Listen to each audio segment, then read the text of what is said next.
The humming of machinery provided a constant backdrop to life on Vexthara. Kaya Thorne had grown accustomed to it during her 3 months at the Anagarth Reserve, but she never quite got used to the pallid artificial light that cast everything in a sickly glow. The metal corridors always felt cold, despite the environmental controls, as if the very essence of this place, designed to contain what the Galactic Alliance deemed the most dangerous beings in existence, rejected warmth of any kind. Kaya adjusted her translator device and reviewed her notes on her datapad. As an alien linguistic specialist, she had been assigned to the Anagarth Reserve to document behavioral patterns of the contained apex predators.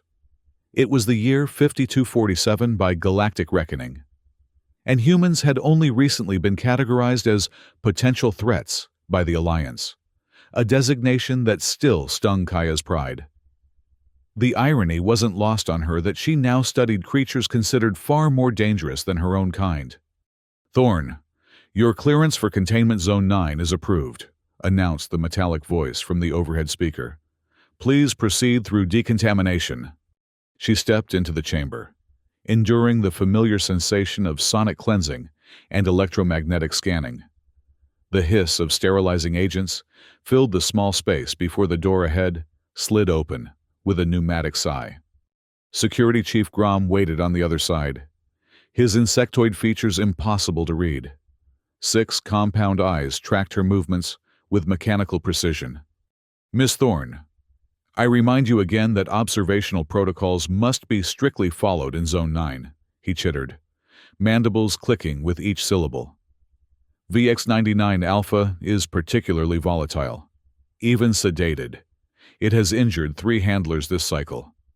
I understand the protocols, Chief Grom, Kaya replied, fighting to keep irritation from her voice. 3 months of these warnings had worn her patience thin. I'll maintain the recommended distance and will not attempt any interaction beyond standard vocalization tests. See that you do. Grom's carapace gleamed under the harsh lights as he stepped aside, allowing her to pass. The Vorak has been particularly agitated since the new neural suppressants were administered. Dr. Nixara believes it may be building resistance. Kaya nodded, privately noting how they always referred to the creatures as it, despite clear evidence of gender dimorphism in most species. The dehumanization, or rather, depersonification, was deliberate. She knew. It was easier to experiment on its than on hims or hers. The inner door to Containment Unit 9 slid open, revealing the massive habitat beyond. Though habitat was a generous term for what was essentially an elaborate cage. The space stretched 30 meters in each direction, with various environmental features meant to simulate the Vorak's native terrain, all behind multiple layers of energy barriers that gave the air a bluish tinge. VX-99 Alpha, the designation given to the last known Alpha Vorak in captivity, lay on a raised platform near the center. Even in repose, the creature was magnificent and terrifying. Nearly 4 meters long, its scaled body rippled with muscle beneath iridescent plates that shifted color with each labored breath. The cranial ridge that marked it as an alpha glowed faintly with bioluminescent patches, though the light was dimmer than in previous sessions. Kaya settled at her observation station, activating her recording equipment. For the next hour, she documented the Vorak's movements, increasingly sluggish, and ran through her standard vocalization tests. The creature barely responded to her voice patterns or the recorded sounds of other Voraks from the archives. Subject appears lethargic, minimal response to auditory stimuli, she dictated. Bioluminescence has decreased by approximately 30% since last observation. Respiratory rate irregular. Something was wrong. Kaya had studied the files extensively before her assignment. Voraks were renowned for their ferocity and intelligence. This one had devastated 7 research colonies and killed hundreds before its capture. Yet, the creature before her seemed diminished, its legendary aggression replaced by what she could only interpret as resignation. Against her better judgment, Kaya activated the secondary scanner that monitored the Vorax neural patterns. The readings confirmed her suspicions. The erratic spikes indicated severe distress beyond mere sedation. She tapped her communicator. "This is Specialist Thorne. I need to speak with Dr. Nixara immediately. Something's wrong with VX-99. "Dr. Nixara is unavailable," came the clipped response. "Continue your scheduled observation. Maintenance will evaluate the subject during the next cycle." "This can't wait until the next cycle," Kaya insisted. "The neural patterns show." "Continue your scheduled observation, Specialist," the voice repeated, firmer this time. Kaya switched off her communicator with a frustrated gesture. She studied the Vorak again, noting the tremors that occasionally passed through its massive frame. According to the files, this creature had been intelligent enough to sabotage 3 different containment systems during transport. It had communicated complex commands to subordinate Voraks during coordinated attacks. It had adapted to weapons used against it with frightening speed. And now it was dying. Kaya was certain of it. She glanced at the security cameras, knowing they tracked her every move. What she was considering would violate every protocol, potentially end her career, possibly her life. But something deep within her, the same instinct that had made her an exceptional linguist, told her this moment mattered. With deliberate movements, she deactivated the primary barrier controls at her station. A warning light immediately began flashing, but the automated lockdown would take 30 seconds to engage, a safety feature to allow researchers to exit in emergencies. Kaya stepped through the momentary gap in the barrier and approached the dying predator. The Vorak's eyes, 3 sets arranged in triangular formation, slowly opened as she approached. The outer set tracked her movement while the inner pair, normally burning with intelligence, seemed clouded. The creature made no move to attack, though it certainly could have, even in its weakened state. She knelt beside the massive head, close enough to feel the heat radiating from its body. The cranial ridges pulsed weakly. "I know you understand more than they think," she whispered. "I've studied the patterns, the variations in your vocalizations. There's structure there, not just animal sounds." The Vorak's inner eyes seemed to focus on her face.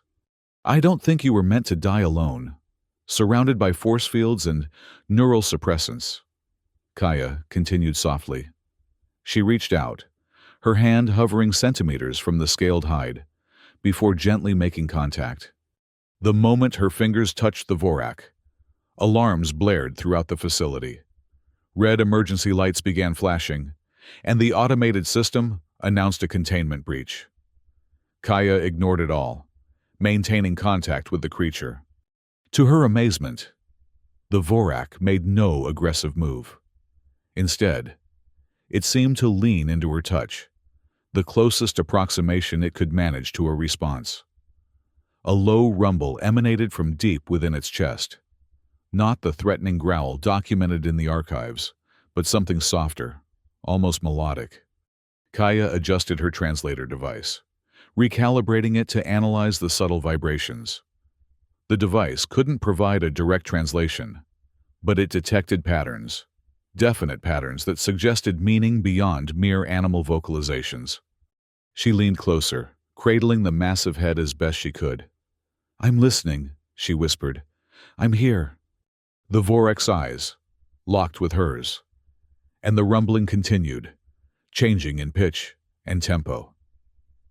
Kaya felt tears forming as she recognized something undeniably sentient in those eyes, something that had been ignored or dismissed by everyone who had studied this magnificent being. That was how the security team found her when they burst into the containment unit, cradling the head of the dying apex predator, whispering to it as one might comfort a friend in their final moments. "Step away from the subject immediately!" Grom's voice was sharp with alarm and authority. Behind him, a reptilian figure pushed forward, Dr. Nixara, head of Apex Predator Behavioral Research. Her scaled face contorted in shock as she took in the scene. "What madness is this?" Nixara hissed, her tail lashing in agitation. "You'll be killed!" But Kaya remained where she was, one hand still gently stroking the Vorak's cranial ridge. "He's dying," she said simply. "He deserved better than to die alone." "He?" Nixara scoffed, though her eyes darted nervously between Kaya and the Vorak.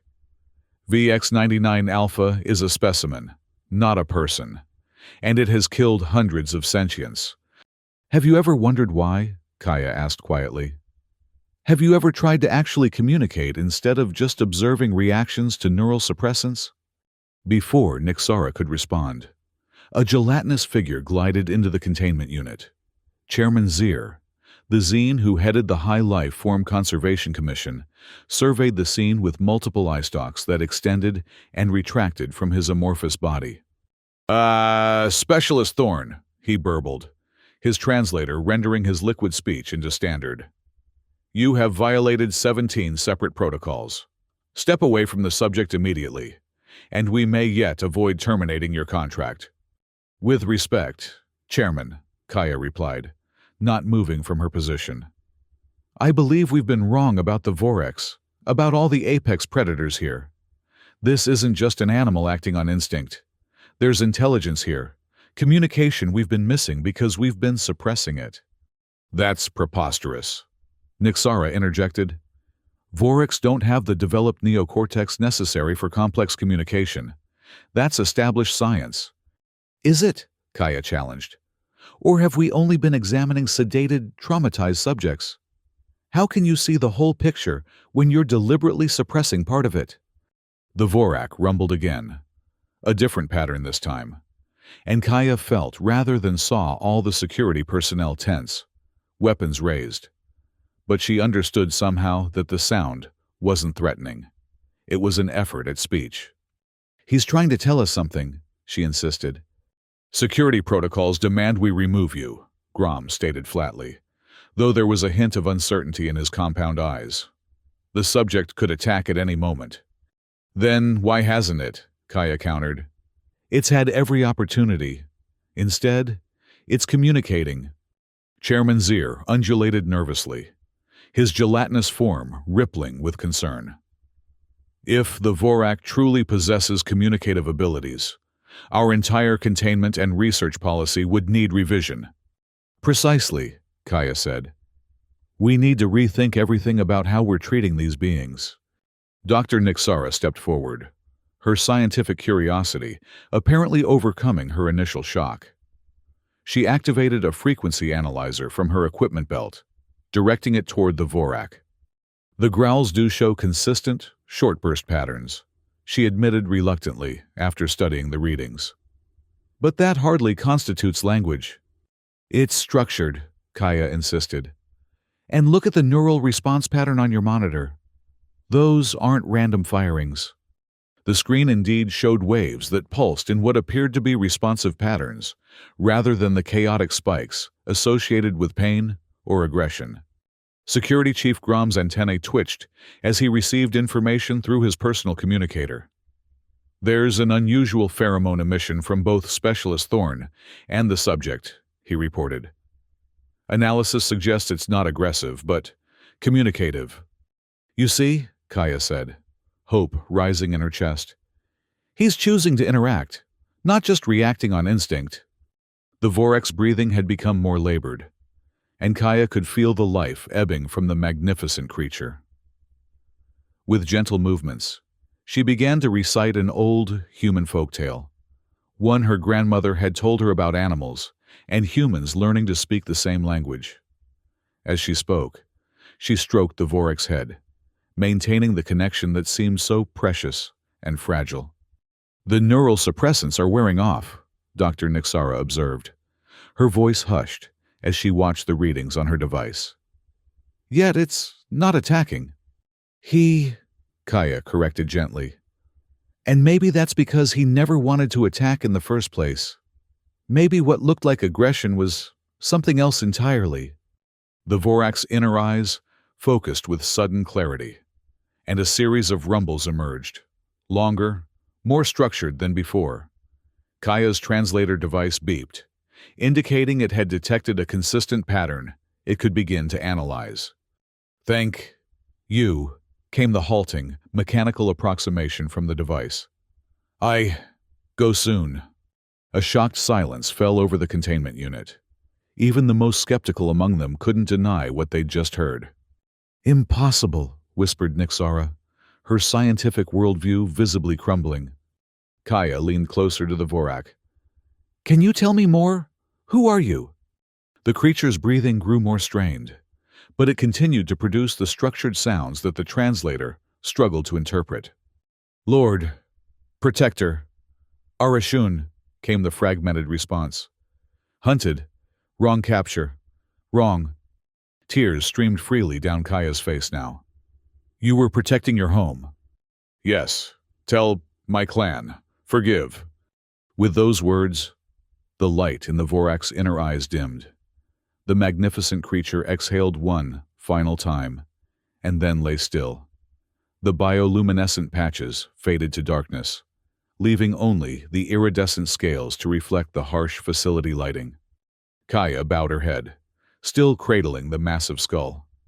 The containment unit fell silent, except for the persistent hum of machinery and the soft ping of instruments registering the cessation of life functions. He was sentient," Dr. Nixara finally said, her voice barely audible. "All this time." "And we kept him imprisoned, sedated, unable to communicate," Kaya replied, gently lowering the Vorak's head to the platform. "How many others are we silencing? How many are we treating as monsters when they're trying to speak to us?" Before anyone could respond, a different alarm sounded, higher pitched, more urgent. Grom's antennae straightened in alarm as he received an emergency communication. "Containment breach in Unit 22, he announced, his usually measured voice tinged with fear. "The Nirax has escaped." The atmosphere in the room shifted instantly from somber reflection to taut alarm. The Nirax was one of the rarest and most dangerous apex predators in the facility, a creature with the reported ability to manipulate neural patterns in other beings. "Full lockdown," ordered Chairman Zier, his gelatinous form contracting in stress. "All personnel to secure stations." As the others rushed to respond to the new crisis, Kaya remained kneeling beside the fallen Vorak. Something in her had fundamentally changed in these moments. She could not go back to being a mere observer, not after what she had witnessed. The monitoring screens displayed the Nirax's position, moving rapidly through the nutrition sector, leaving a trail of flickering systems in its wake. But Kaya's attention was drawn to a faint whisper coming through her translator device. "Trust me," without waiting for approval or escort. Kaya slipped away from the containment unit while the others were distracted by emergency protocols. She moved through the corridors, guided by an instinct she couldn't fully explain. The facility had descended into organized chaos. Warning lights flashed, automated systems announced containment procedures, and security personnel rushed to predetermined positions. Kaya followed the trail of system disruptions, noticing how lights flickered and doors cycled open and closed as the Nirax passed. It seemed to be manipulating the electronic systems somehow, a capability not documented in any of the files she had studied. She found the creature in a shadowed corner of a utility corridor. The Nirax was smaller than the Vorak, but no less impressive. A lithe, four-limbed being with translucent skin that revealed pulsing internal organs. Its most striking feature was the third eye centered in its forehead, larger than the two conventional eyes and glowing with an inner light that seemed to pierce directly into Kaya's consciousness. The creature tensed as she approached, its body language expressing what Kaya recognized as fear rather than aggression. The lights around them flickered wildly, creating a strobing effect that would have disoriented most beings. But Kaya maintained eye contact with the Nirax's third eye, sensing that it was the key to communication. Softly, she began to hum an old human lullaby, letting the simple melody fill the space between them. The Nirax's frantic movement stilled, its third eye pulsing in rhythm with her song. I hear you, Kaya said simply when she finished the melody. I want to help. The Nirax made a series of clicking sounds, accompanied by subtle shifts in the glow of its third eye. Kaya's translator device vibrated against her wrist, struggling to process the unfamiliar patterns. Help me, it eventually produced. Save me. Footsteps and the whine of energy weapons announced the arrival of the security team. Grom led the way, followed closely by Dr. Nixara and Chairman Zir. They froze at the tableau before them. Kaya, standing calmly face to face with one of the most feared creatures in the galaxy. Stand down, Specialist Thorn, Grom ordered, though his voice lacked conviction. The Nirax can manipulate your neural patterns. You may not be in control of your own actions. I'm perfectly in control, Kaya replied without turning. And so is the Nirax. It's not attacking. It's asking for help. Ridiculous, Nixara began, but her objection faltered as she observed the scene. The Nirax remained calm, its third eye fixed on Kaya, making no move to flee or attack despite the weapons trained on it. It appears to be communicating, Chairman Zir admitted, his eye stalks extended in fascination. Kaya held out her translator device toward the Nirax. Can you tell them what you told me? Why you escaped? The creature produced another series of clicks and pulses, which the translator struggled to interpret. After several attempts, a broken message emerged. Arashun Cub's dead. Take me home, before too late. Arashun, Kaya repeated, connecting the dots. The same planet the Vorak mentioned. They're from the same world. That's impossible, Dr. Nixara objected. Voraks and Nirax are documented from different star systems. According to whose documentation? Kaya challenged. What if our entire classification system is flawed because we never bothered to ask the beings themselves? The Nirax made another series of sounds, more urgent this time. The translator rendered it as, Others try speak too, you not listen. A heavy silence fell over the group as the implications sank in. If the Nirax was telling the truth, then dozens of species classified as mindless apex predators had been trying to communicate, only to be sedated, restrained, and studied like animals. We need to convene an emergency session of the Commission, Chairman Zir finally said, his form undulating with agitation. This changes everything about our containment and research protocols. The Nirax suddenly swayed, its glow dimming as it slumped against the wall. Exhaustion was evident in every line of its body. The escape attempt and communication effort had clearly drained its resources. It needs medical attention, Kaya said firmly, and not the kind that involves more neural suppressants. Agreed, Nixara said to everyone's surprise. I want to document this communication properly, under controlled but humane conditions. Secure but not oppressive containment, Grom added, lowering his weapon. And constant monitoring for further communication attempts. As they carefully escorted the weakened Nirax to a medical facility, Kaya felt a mixture of hope and determination rising within her. This was just the beginning of what promised to be a fundamental shift in interspecies relations, one that she would ensure honored the memory of the Vorak who had died in her arms. 6 months later, Kaya Thorne stood in the newly christened Moran's Memorial Garden, named after the Vorak, whom she had comforted in his final moments. The once sterile and oppressive Anagarth Reserve had undergone a remarkable transformation, now designated as the Interspecies Dialogue Center. The containment units had been converted into comfortable living quarters, with lighting and environmental conditions tailored to each species' homeworld.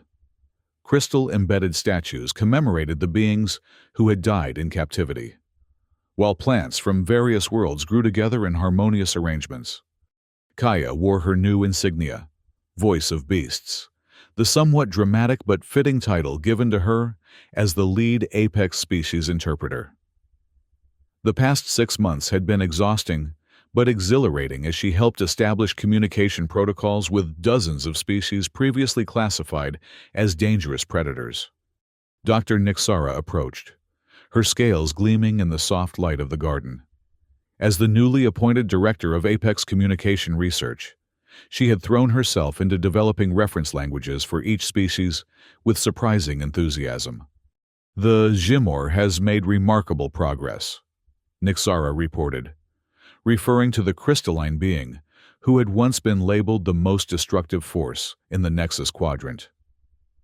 What we thought were aggressive chemical secretions are actually a form of molecular analysis and communication. It's been teaching us about chemical compounds we never even imagined. And how is Grom adapting to his new role? Kaya asked. The security chief, pardon me, diplomatic security head, is training his team in alert readiness rather than armed response. I never thought I'd see the day, Nixara admitted with a rare smile. He's become quite the advocate for nonviolent intervention techniques. Chairman Zir glided toward them, his form now adorned with the colors of the newly established Interspecies Mediation Council. The repatriation protocols for the Ithaca have been approved, he announced. And the ethical compensation package will include restoration of their ancestral territories. Kaya nodded, satisfaction warming her chest. The Ithaca, once feared as void stalkers capable of phasing through solid matter, had turned out to be elemental poets. Their attacks merely attempts to share their 5-element verses with other beings. And Nirax, she asked. Any word from Arashun? Yes, that's actually why I sought you out, Zir replied. The Arashun representative, Kunari, has arrived. They're speaking with Nirax now through the translation technology you developed. Kaya followed Zir to Nirax's quarters, a far cry from the sterile containment unit where it had once been held. The space was filled with soft, pulsing lights that mimicked the bioluminescent forests of its homeworld. Comfortable surfaces at various heights accommodated its flexible physiology, and a nutrient pool in the center provided both sustenance and comfort. Nirax was engaged in animated communication with a holographic projection of an Arashun official. The translator device converted their exchanges into standard, allowing Kaya to understand. Your world has healed much since the devastation, the Arashun representative was saying. The forests grow again, and the sacred pools have been purified. We are ready to welcome you home, Guardian. A soft rumble of relief emanated from Nirax, its third eye glowing with emotion. And the memory of the fallen? Of Miran and the others? Honored in the Temple of Voices, Kunari assured him. Their sacrifice will never be forgotten, nor will the injustice of their capture. Kaya remained at a respectful distance, not wanting to intrude on this private moment. But Nirax sensed her presence and beckoned her forward with a gentle pulse of its third eye. Voice giver, it acknowledged her, using the name it had given her months ago. I go home soon. I'm happy for you, Kaya said sincerely. Though we'll miss your wisdom here. Others will come, Nirax replied. Not as prisoners, but as teachers. The Alliance must learn. Kunari's holographic form turned toward Kaya. You have done what many thought impossible, Specialist Thorn. You have bridged worlds that have been separate for millennia. I just listened, Kaya replied simply. Something we should have been doing all along. After the communication ended, Kaya made her way to the military spaceport, visible from the facility's observation deck. The first diplomatic transport carrying Apex species ambassadors back to their homeworlds was being prepared for departure. The setting sun cast long shadows across the landing field, highlighting the sleek vessel that would begin the journey of repatriation. Security Chief Grom joined her at the viewpoint, his compound eyes reflecting the golden light. If someone had told me 6 months ago that I would be overseeing the peaceful departure of beings I once guarded as monsters, I would have questioned their sanity. He chittered softly. Change is rarely comfortable, Kaya observed, but often necessary. Indeed, he agreed. The training protocols for my security teams now include mandatory communication sessions with each species. We learn their distress signals, their comfort indicators. We protect rather than restrain. And what of the Vashtai? Kaya asked, referring to the mysterious being known as the Nightmare Weaver, whose ability to manipulate reality through what could only be described as dream weaving had terrorized multiple sectors. Dr. Nixara made a breakthrough yesterday, Grom reported. The Vashtai's reality distortions are actually a form of protective imagery, a way to create safe spaces for vulnerable beings.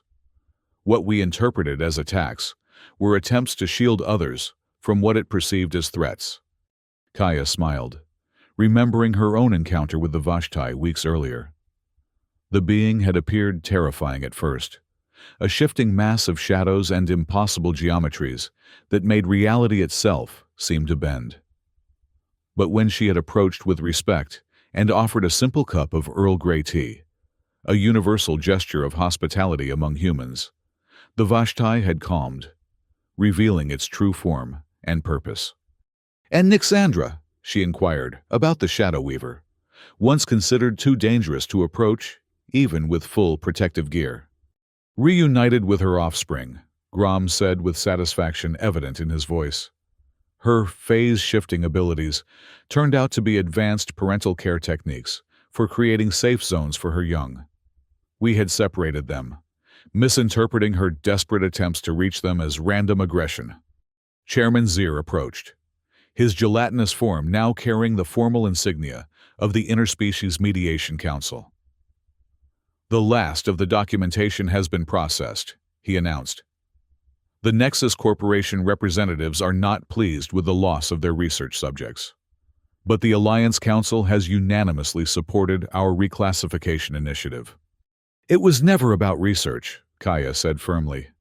"It was about control and fear of what we didn't understand." "A failing I deeply regret being part of," Zir admitted, his eye stalks drooping in a gesture of remorse. "I spent my career believing in the classification system, in the data and protocols. I never questioned whether our fundamental assumptions might be flawed. What matters is that you're questioning them now," Kaya assured him, "and leading the change." They watched as the diplomatic vessel's engines began their pre-launch sequence, a soft blue glow emanating from the propulsion systems.